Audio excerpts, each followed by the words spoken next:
उत्तर प्रदेश में लोकसभा चुनाव के बीच सबसे ज्यादा चर्चा का विषय अमेठी सीट बनी हुई है।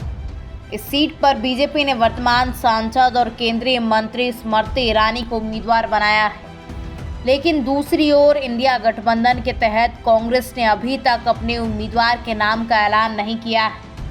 ये सीट कांग्रेस और गांधी परिवार का गढ़ रही है, लेकिन बीते 2019 के चुनाव में राहुल गांधी हार गए थे। इस चुनाव में सोमवार को स्मृति ईरानी ने अपना नामांकन भरा। हाई प्रोफाइल अमेठी संसदीय सीट 3 जिलों के 5 विधानसभा क्षेत्रों को मिलाकर बनाई गई है। इसमें जिले की 4 विधानसभा क्षेत्रों के साथ ही रायबरेली जिले का सलोन विधानसभा क्षेत्र व जगदीशपुर विधानसभा क्षेत्र में सुल्तानपुर के बल्दीराय तहसील के 24 ग्राम पंचायतों 62 बूथ शामिल हैं। अगर जातिगत आंकड़ों पर गौर करें तो सबसे अधिक 48,000 के करीब यादव मतदाता अमेठी विधानसभा क्षेत्र में हैं। जगदीशपुर में 37,000 के करीब तो गौरीगंज विधानसभा क्षेत्र में इनकी संख्या 35,000 से अधिक है। सलोन में 36,500 व तिलोई में 27,000 के करीब यादव मतदाता हैं, जिन्हें भाजपा के पक्ष में लाने की रणनीति के तहत भाजपा एमपी के मुख्यमंत्री मोहन यादव स्मृति ईरानी के नामांकन में बुलाया गया था। इससे पहले 2019 में हुए आम चुनाव के नामांकन में स्मृति ईरानी के साथ रोड शो के दौरान मुख्यमंत्री योगी आदित्यनाथ रथ पर सवार थे। उसका लाभ भाजपा व स्मृति ईरानी को मिला था। अमेठी सीट से लगातार तीनों ही बार स्मृति ने अप्रैल में ही अपना नामांकन पत्र भरा है। 2014 में पहली बार अमेठी से स्मृति को भाजपा की ओर से उम्मीदवार बनाया गया था। इस बार उन्होंने 16 अप्रैल को अपना नामांकन पत्र दाखिल किया था। हालांकि स्मृति को इस चुनाव में सफलता नहीं मिली थी, लेकिन वो लगातार अमेठी में डटी रही और 2019 में पार्टी ने उन्हें एक बार फिर से कांग्रेस अध्यक्ष राहुल गांधी के खिलाफ मैदान में उतारा। स्मृति ने इस बार 11 अप्रैल को अपना पर्चा भरा था। उनकी लगातार सक्रियता का नतीजा रहा कि उन्होंने कांग्रेस अध्यक्ष राहुल गांधी को 55,120 वोटों से चुनाव में हराकर संसद पहुंची।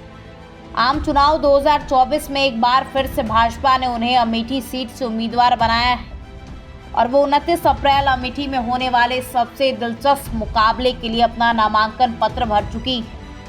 अमेठी में बीते चुनाव के दौरान कांग्रेस और राहुल गांधी के हार की चर्चा आज भी होती है। राहुल गांधी की हार के बाद से अब तक तमाम तरह की चर्चाएं होती हैं। साल 2014 में स्मृति ईरानी की हार से लेकर साल 2019 में राहुल गांधी की हार के बीच 3 अहम मुद्दे थे। सबसे बड़ा सिंपैथी का मुद्दा था।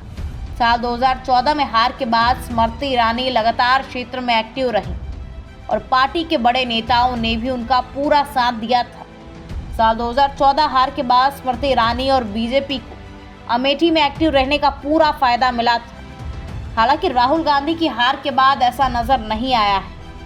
राहुल गांधी बीते 5 सालों के दौरान भारत जोड़ो न्याय यात्रा को छोड़ जाए तो शायद ही कभी अमेठी गए हों। कांग्रेस नेता ये दावा कर रहे हैं कि साल 2020 से 2022 के दौरान कोविड काल में राहुल गांधी ने अमेठी की जनता के लिए कई मौकों पर मदद पहुंचाई है। ये भी दावा किया गया है कि मास्क, सैनिटाइजेशन, राशन और आर्थिक मदद के लिए राहुल आगे आए हैं। इसके अलावा दूसरा सबसे अहम फैक्टर रहा है दोनों नेताओं के बीच सीधा मुकाबला।